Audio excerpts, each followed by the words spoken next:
सबको जय मसीह की, परमेश्वर के नाम की महिमा हो। आज हम देखेंगे भजन संहिता उसका 6वां अध्याय और इसमें हम देखेंगे संकट के समय दया की प्रार्थना। ये एक दाऊद का भजन है और जब दाऊद बड़े संकट में घिर जाता है तो उस समय वो चाहता है परमेश्वर की दया, क्योंकि जब परमेश्वर की दया हमारे पास आती है या परमेश्वर हम पे दयावान हो जाता है तो फिर वो जो संकट है वो संकट नहीं रह जाता और सब कुछ है वो हमारे जीवन में ठीक हो जाता है। तो पहली आयत में दाऊद कहते हैं, हे यहोवा तू मुझे अपने क्रोध में न डांट और झुंझलाहट में मुझे ताड़ना न दे। तो यहाँ पर इस भजन के लेखक को लगता है कि परमेश्वर है वो मुझ पर बहुत गुस्से में है, इसलिए उसने जो वर्तमान में मैं संकट में गिरा हूं या मुझे सजा मिली है उस सजा की वजह है परमेश्वर का क्रोध है जो कि मुझ पर आन पड़ा है। और इसीलिए प्रार्थना करते हैं परमेश्वर से कि झुंझलाहट में मुझे ताड़ना न दे, अर्थात आपको जो गुस्सा आया है और इस गुस्से की जल्दबाजी में या इस गुस्से की वजह से मुझे ताड़ना दे।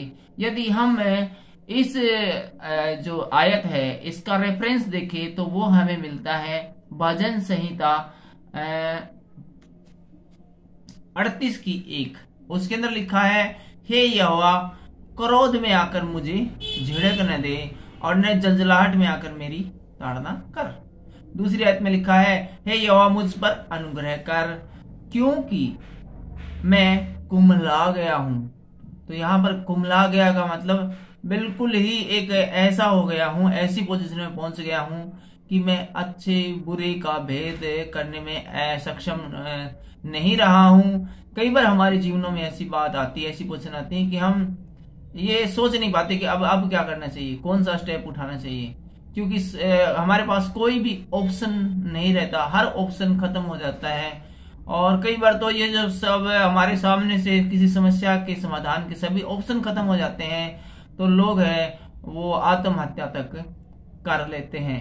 तो दाऊद यहाँ भी कहते हैं कि मैं कुम्हला गया हूं, अर्थात सोचने समझने की मेरे अंदर जो शक्ति है वो जाती रही है, इसलिए तो मुझ पर अनुग्रह कर, हे यहोवा मुझे चंगा कर क्योंकि मेरी हड्डियों में बेचैनी है। जब हम तकलीफ में होते हैं, दुख में होते हैं और चारों ओर से समस्या में घिरे हो जाते हैं तो हम एक बीमार से बन जाते हैं और हमारी जो हड्डियां हैं उसमें एक बेचैनी सी आ जाती है। और क्योंकि हमारा मन बहुत उदास होता है, संकट के समय और दुख के समय हमारा जो शरीर है वो एक अलग ही तरह के रिएक्शन देना स्टार्ट कर देता है। उसमें कई प्रकार की हमें समस्याओं का और शारीरिक पीड़ाओं का भी सामना करना पड़ता है, जैसे सर दर्द हो गया, बुखार हो गया, उल्टियां हो गई या और डर है, भय है, ऐसी चीजें हमें हमारा शरीर है उन चीजों को प्रकट करता है। तीसरी आयत में कहते हैं, मेरा प्राण भी बहुत खेदित है।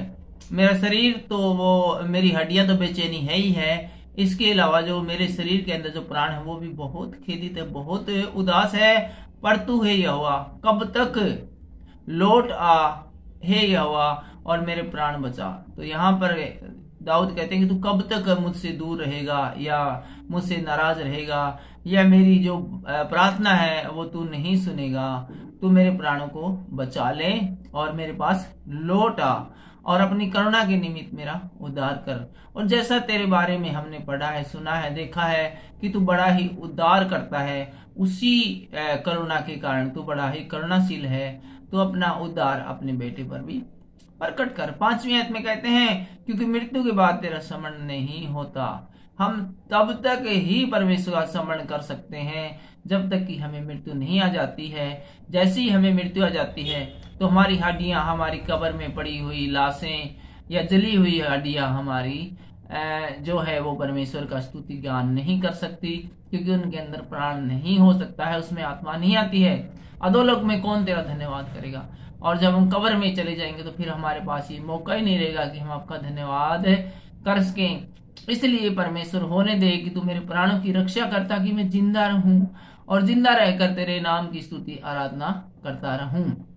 6ठी आयत में कहते हैं, मैं कहराते कराते थक गया, अर्थात मेरा संकट, मेरा दर्द, मेरी पीड़ा इतनी है कि मैं सुबह से लेकर शाम तक करा रहा हूं। दुख में आदमी कराता है आपने अब तो दर्द की गोलियां बन गई है, पेन किलर बन गए हैं और बुखार की गोलियां बन गई है, लेकिन पुराने समय में हम देखते थे कि कितनी पीड़ा है, कितने संकट है एक बीमार आदमी को सहने पड़ते थे। तो यहाँ पर भी जो लेखक है वो कहता है कि मैं एक बीमार की तरह बहुत ही कहरा रहा हूँ, मैं अपनी खाट आंसू से भिगोता हूँ और मेरा दुख इतना गहरा है, मेरी पीड़ा, मेरी तकलीफ इतनी गहरी है कि मेरी जो आंसू है आंखों के वो थमने का नाम नहीं ले रहे हैं। और प्रति रात मेरा बिछोना भीगता है और मेरा बिछोना हर रात को, हर सुबह को, हर समय भीग जाता है मेरे आंसुओं से।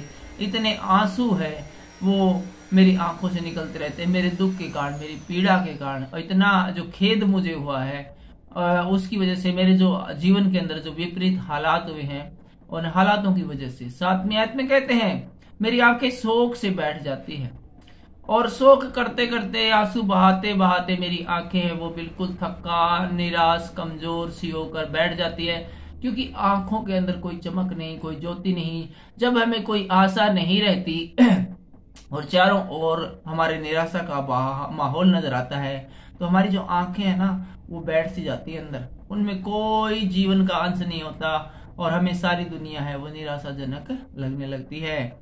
और मेरे सब सताने वालों के कान में धुंधला गई है। और जो मेरी आंखों की जो ये हालत हुई है, ये सब मेरे सताने वाले अर्थात मेरे शत्रुओं की वजह से हुई है, मेरे दुश्मनों की वजह से हुई है, मुझ पर आरोप दोष लगाने वालों की वजह से हुई है।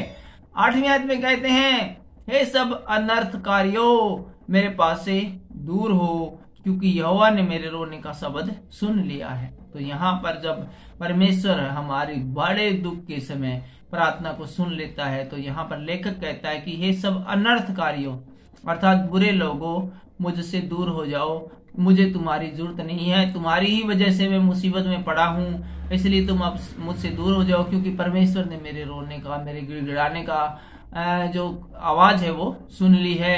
हे यहोवा मेरा गिड़गिड़ाना सुन, हे यहोवा मेरी प्रार्थना को ग्रहण करो। और यहाँ पर यहोवा परमेश्वर से फिर से कहते हैं कि मैं जो गिड़गिड़ा रहा हूँ परमेश्वर, मैं जो तुझसे प्रार्थना कर रहा हूँ रात दिन, इसको तू सुन ले और इस प्रार्थना को ग्रहण कर ले। अंतिम लाइन में कहते हैं मेरे सब शत्रु लज्जित होंगे और बहुत ही घबराएंगे, वे लौट जाएंगे और एकाएक लज्जित होंगे। तो यहाँ पर एक आशा प्रकट करते हैं लेखक कि जब है परमेश्वर मेरी प्रार्थना को सुन लेगा तो मेरे जो सब शत्रु है वो लज्जित होंगे और सब के सब है वो भाग जाएंगे। इस वीडियो को खत्म करने से पहले 8वीं आयत को एक बार फिर से पढ़ते हैं। यहाँ हमने पढ़ा था ये सब अनर्थकारियों मेरे पास से दूर हो, क्योंकि यहोवा ने मेरे रोने का शब्द सुन लिया है। इसी आयत का यदि हम रेफरेंस देखें तो वो हमें मिलता है मत्ती रचित सुसमाचार उसका 7वां अध्याय की 23वीं आयत में। यहाँ पर लिखा है तब मैं उनसे खुलकर कह दूंगा मैंने तुमको कभी नहीं जाना, हे कुकर्म करने वालों मेरे पास से चले जाओ। आज के इस पर्टिकुलर वीडियो में बस इतना ही। अगले वीडियो में, अगले अध्याय में हम देखेंगे भजन संहिता उसका सातवां अध्याय और इसमें हम देखेंगे न्याय के लिए प्रार्थना। फिलहाल के लिए इतना ही। सबको जय मसीह की जय हिंद।